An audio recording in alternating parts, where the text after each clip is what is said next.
Welcome to 847 Living, where we talk real estate, lending, and a little bit of fun. I am Julie Town with Coldwell Banker Real Estate. And I am Jason LeBeau with Guaranteed Rate Affinity. Julie and I have been in the mortgage, lending, and real estate business for many years now. As we've said in the previous two episodes, Julie grew up with a father who was a builder, so she's been around this stuff her entire life.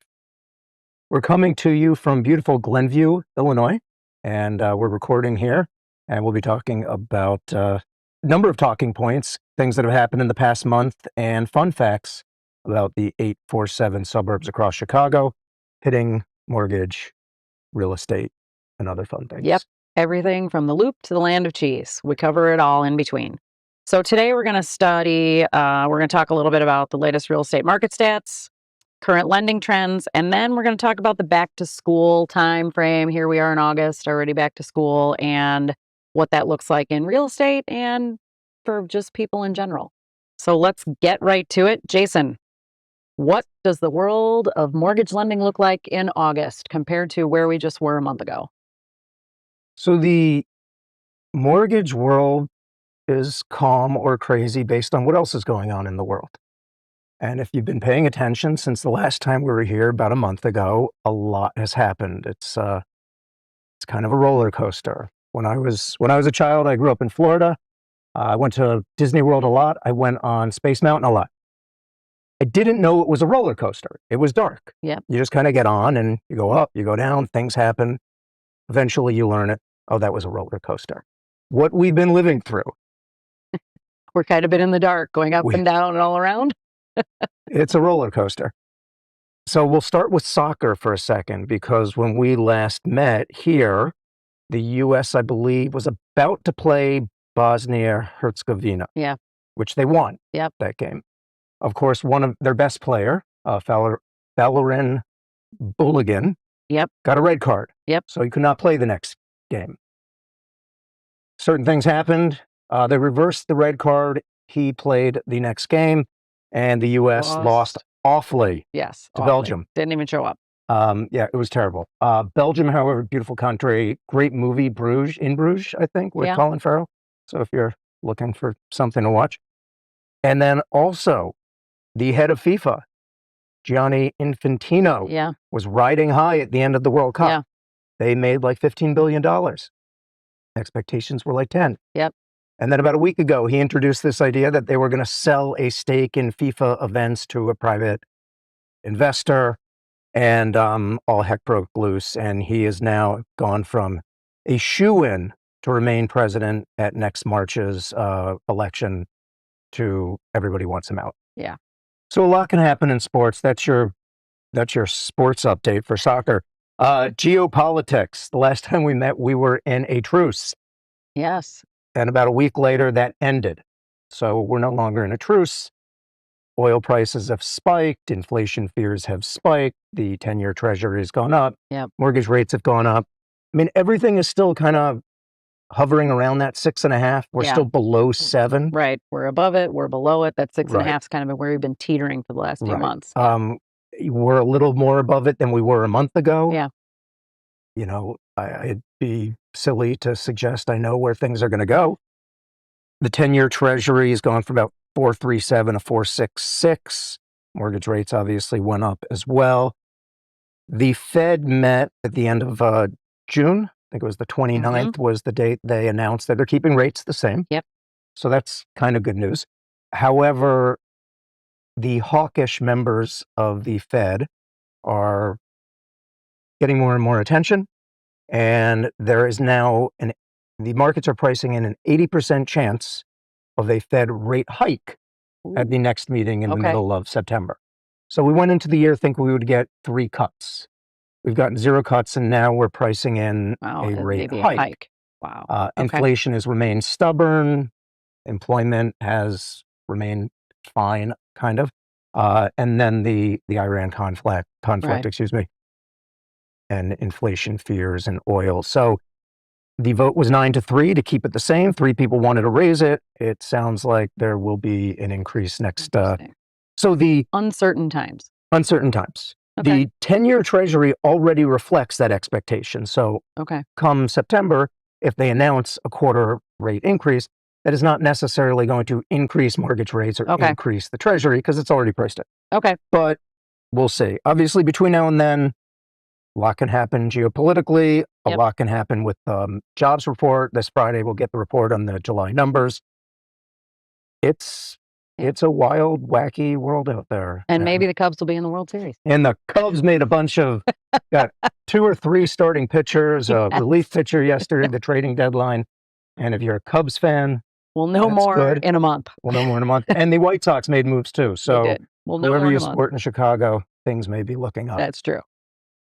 Julie, I've gone on long enough. Why don't you tell me about what's been happening in real estate? So interestingly, in real estate, active inventory has actually been slowly climbing through 2026. While we still don't have a lot of inventory, it has been climbing, which means buyers have had a few more choices than they had last year, right?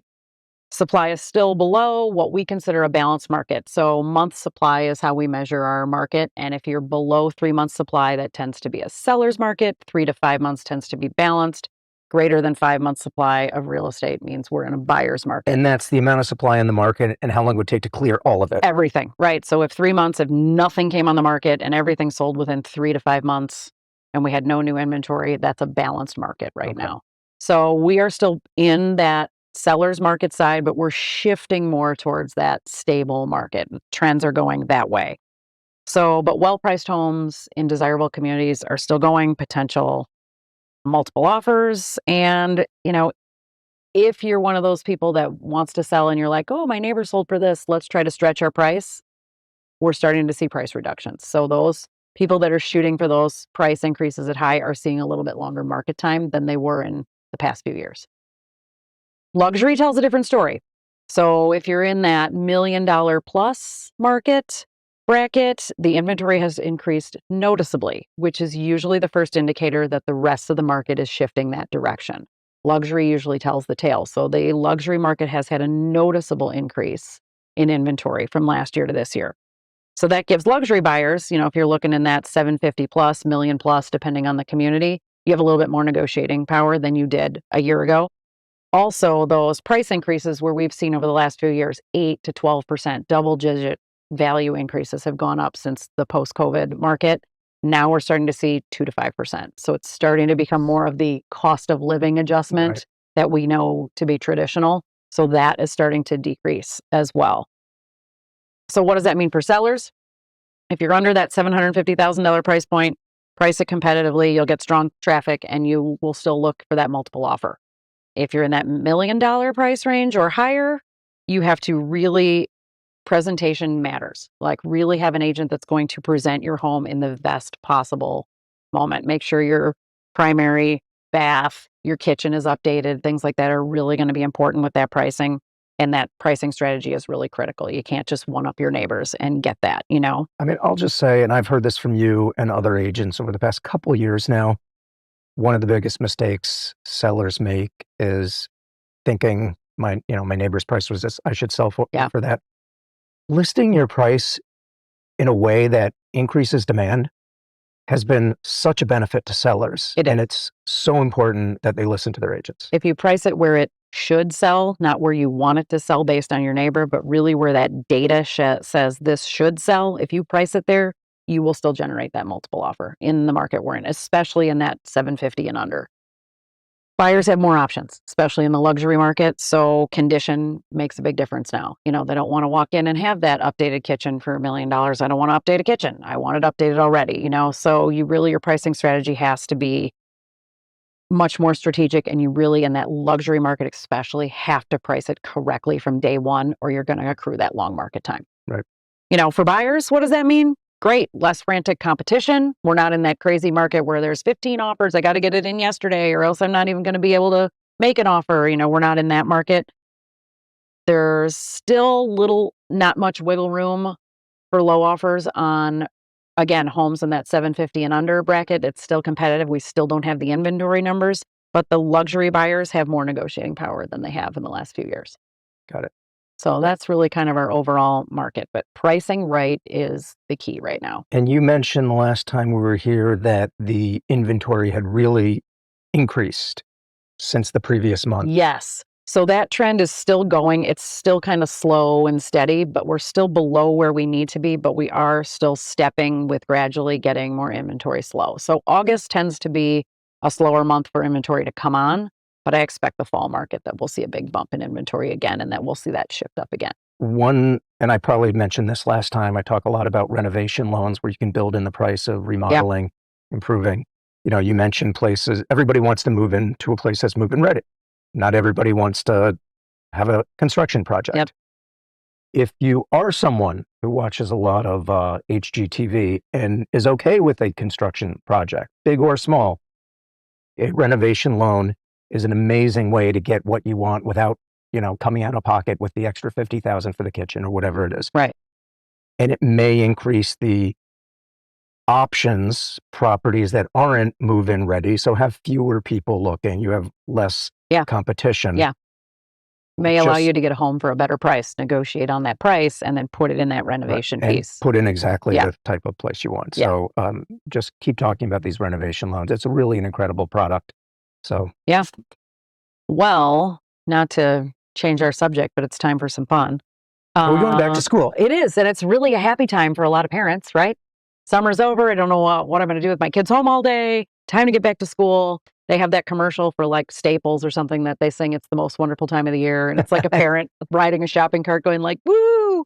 So what does back to school look like for you? Because for us, it looks very different. Right. So I have a 7-year-old who's going into second grade.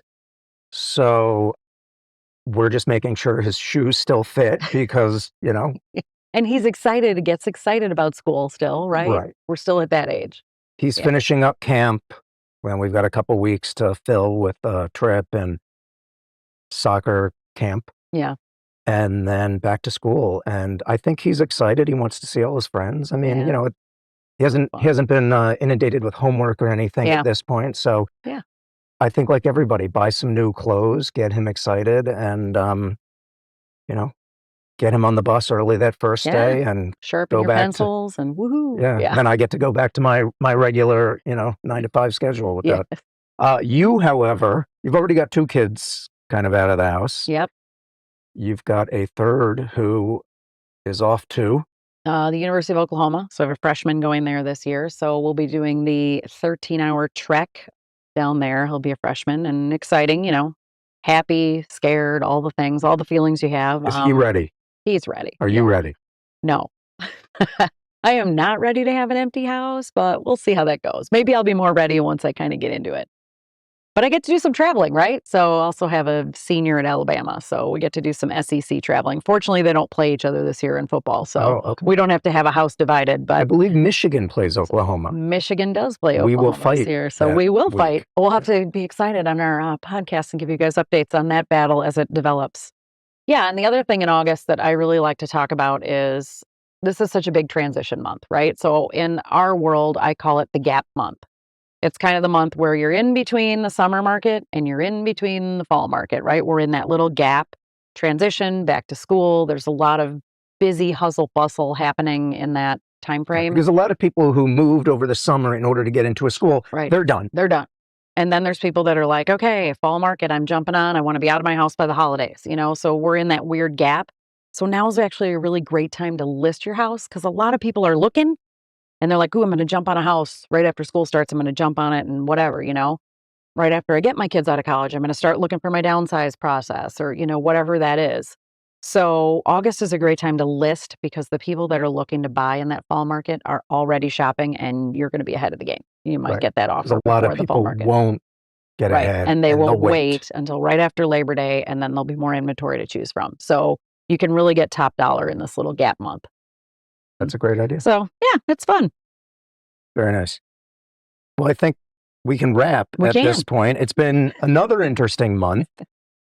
Changes, ups and downs. Again, the roller coaster theme is still applicable. But I'm really excited to see what the next 30 days provide. Fall will be here.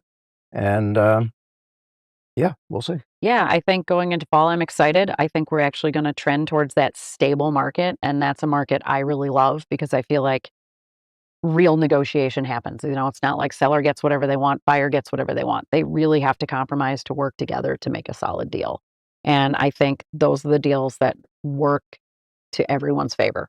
When you can really find those people that work together to make that deal come together. So I love working in a stable market. So I kind of hope we trend that way. Right. So and that's, you and your colleagues, it's also you working together, and it takes a team. Yeah. Takes a team. Takes a team to make all this stuff happen behind the scenes. So that's a wrap for this episode of 847 Living. Thank you for joining us as we share the latest in real estate and lending and life around the 847. We will be back next month with fresh insights and local highlights. Yeah. In the meantime, you can connect with us online at julietown.com, or you can hit us on socials, Julietown Real Estate, LaBelle Lens. If you've enjoyed this episode, you can please give us a like. That would be so appreciated. So we hope you all enjoy this last little bit of summer that we have left. And hopefully we'll see you out and about the 847 area code. If not, until we see you next time, get busy living or get busy moving. Thank you for your time.